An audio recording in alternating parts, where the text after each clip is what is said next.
Air signs, tignan po natin kung ano yung mensahe para sa'yo ngayong araw. Keep in mind po na ito ay general reading lamang. So, hindi po lahat ay makaka-relate. So, be open-minded.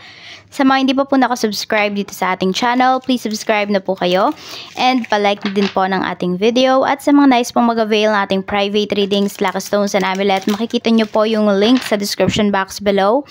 Tarot Intentions by Alian Reyes. Okay, tignan po natin kung ano ang mensahe para sa'yo. Spirit Guide, mensahe po natin kay Air Signs. Okay, tignan natin kung kamusta ka ngayon, Air Signs. We have the Fool. Okay, so yan. Sabihin natin, madami kayong problems, Air Signs, or madami kayong iniisip, or madami kayong dapat isipin pero hindi nyo na iniisip. Bakit? Kasi may mga bagay na alam niyo na hindi niyo makokontrol at hindi kayo doon nagfo-focus. Mas nagfo-focus kayo sa mga bagay na pwede nyo pang matutunan, sa mga bagay na mas makabuluhan sa life po ninyo ngayong araw. So, maganda naman yung energy natin dito. Okay, masaya naman yung iba sa inyo. Pero kasi hindi ko nakikita talaga na totoong saya yan, Air Signs. Oo, yung iba sa inyo, kailangan nyo lang talagang maging masaya. Kaya yung iba nagiging masaya kayo dito. We have energy pagdating sa family mo. So, 8 of Swords. Merong ano dito, hindi magandang energy. So, merong nag-iiwasan, merong nagbibingi-bingihan, nagbubulag-bulagan. So, alam mo yung merong hindi magandang nangyayari sa family, pero walang nag-a-address nun. Okay? Pwede rin na walang nag-uusap. Parang alam mo yung natatakot kayo na sabihin ba yung nararamdaman ng isa't isa. Natatakot kayong para-parehas lumabas sa comfort zone po ninyo.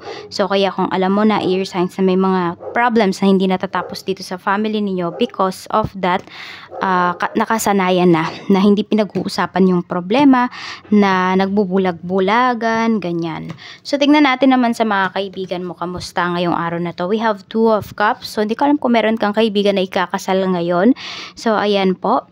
And meron ka din ditong kaibigan na parang lagi kanya talagang sinusuportahan. Meron tong gusto sa'yo, lalo na kung opposite sex mo ito, Air Signs. Pero kasi, ayun, pwedeng, hindi ko alam kung naamin niya na sa'yo yung feelings niya eh.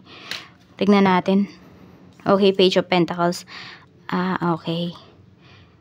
Nag-iisip tong taong to kung dapat ba siyang umamin. Kaya lang kasi, nafe-feel niya na pag umamin siya sa'yo, ayun, baka mag-end na din yung friendship ninyo. So, kaya sinusuportahan ka na lang niya. Yun yung parang way of pagbibigay niya ng pagmamahal sa'yo. Yung sinusuportahan ka niya sa mga decisions mo in life or kapag kailangan mo ng kausap, ayan, nandyan siya. Mukhang hindi to maglalagpas ba sa boundaries. Kasi alam niya na kapag naging kayo or umamin siya sa'yo, pwedeng mawala yung friendship ninyo. So, mas mahalaga sa kanya yung friendship. Alam niyo kapag kaibigan niyo talaga, huwag niyo nang jowain. Air Signs. Oo. Kasi it's either talaga ganun yung mangyayari. Magkakailangan pa kayo, masisira talaga yung friendship ninyo. Tingnan natin, pagdating naman sa love life mo, we have 8 of Wands. Okay, so you're very excited here. Kung meron kayong nakakausap, paganda po ng paganda yung usapan ninyo ng taong to. And pwede may pag-travels din kayo dito ng person mo. May mga mabilisan kayong decisions dito na kailangan gawin na gusto niyo naman pag-isipan. Okay, pwedeng yung person mo nagmamadali, ikaw naman dito, Air Signs, gusto mo munang pag-usapan, gusto mo munang pag-isipan kung ano man po ito. So, pwedeng maging next level na kasi yung relationship ninyo. At kung meron naman po kayo ditong tampuhan, ang pinapakita dito, Air Signs, is maayos talaga siya. Okay, it will take some time, but definitely maayos po yung inyong relasyon dito sa isang kaibigan mo na ito. So, sa isang kaibigan. Bakit sa isang kaibigan? Sa love life mo. Love life mo yan. Ayan po. Or baka kasi mamaya may chika yung kaibigan mo, diba? Yun pa yung naging dahilan kung bakit kayo nag-aaway ngayon ng person mo. Tignan natin pagdating naman po sa kaperahan. Kamusta ngayong araw? Sa kaperahan, we have the Magician. Ayan. Air Signs, yung parang lahat ng gagawin mo, lahat ng kilos mo, pera yung katumbas niyan ngayon. Magkakaroon ka ng pera. 7 of Wands. Kaya lang marami na kayong tinatanggihan kasi dito na opportunity. So, pwedeng pinipili nyo na lang talaga yung mga opportunities na gusto or dapat ninyong tanggapin. Kasi, yes, alam mo na kada kilos mo, pera yan. Kaya lang kasi pwedeng hindi worth it. You feel na ganun eh. Na yes, marami kang pera but hindi naman worth it, 'di ba? Pwedeng hindi mo naman na-enjoy yung life mo. So, ngayon, parang limited na lang yung tinatanggap mo. Mas nagkakaroon ka naman ng time sa sarili mo. So, talagang ano lang yan, nasa pagbabudget lang din talaga yan. Oo, air signs. Ayan. Basta mas alam mo ngayon kung paano i-budget yung money mo and your time. Tignan natin, pagdating naman po sa career, we have 6 of Pentacles. Mukhang makaka-receive kayo dito ng bonus. I don't know kung sweldo ba to or bonus po ninyo. Ayan. Pwede rin na may paghahati-hatian kayo dito. Kung ano man yung kailangan paghatian, pagdating sa trabaho, pantay-pantay naman po. So, wala namang lamangan dito. Okay, we have Knight of Cups. Tapos, meron ka ding help na marireceive kung kayo naman po ay naghahanap ng trabaho. Ayan, meron dito talagang aalokin po kayo ng work. Nasa sa inyo na lang to kung tatanggapin nyo ba or hindi. Tignan po natin pagdating naman sa business. We have 9 of Cups. Happy kayo dito pagdating sa business po ninyo. But we have 10 of Swords.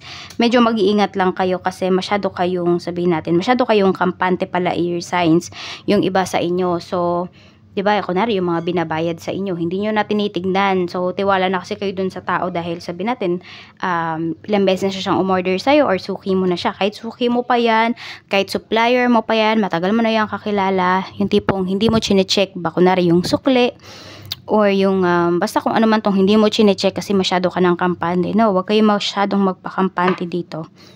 Okay?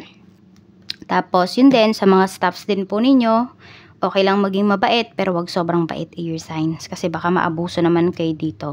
Hindi mo alam, baka ninanakawan ka na dito. Yan. Tignan natin, ano pa? We have the Hanged Man. So, yung iba sa inyo dito, ayan. Okay, we have the Emperor. Para kasing meron kayong pagdadalawang isip dito. Baka meron kayong makaka-deal ngayong araw. Tapos yung tao na to, alam mo na magiging sakit siya ng ulo sa'yo. Kaya, yun, it's either you will terminate yung contract ninyo or hindi mo na talaga siya i-entertain. Oo, mukhang may iba-block ka dito na kliyente. Basta, it's either makulit talaga siya ganyan. Sasakit yung ulo ninyo, air signs. Kaya pag-isipan ninyong mabuti kung sino ba yung mga tatanggapin po ninyo sa business ngayon. Mga positibo po na pwedeng mangyari sa'yo. We have Wheel of Fortune.